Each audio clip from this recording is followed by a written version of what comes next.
Indian electronics and semiconductor industry is going through a very exciting time.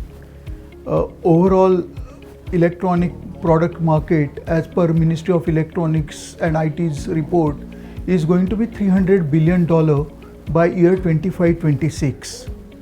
And last year it was around $120 billion.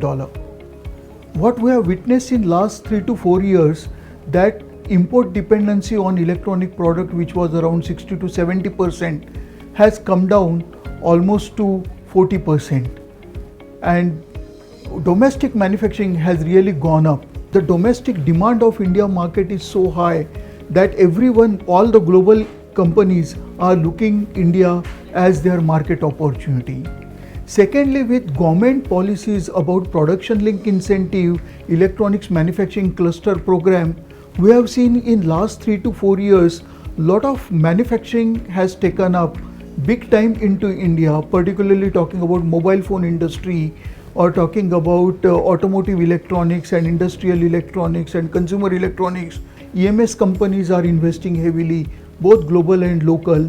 So I think in near future, we will see electronics is really going to contribute 7 to 8% to our GDP, which was less than 4% till now. So this is going to be one of the fastest growing sector, and our strength is both into design as well as in manufacturing.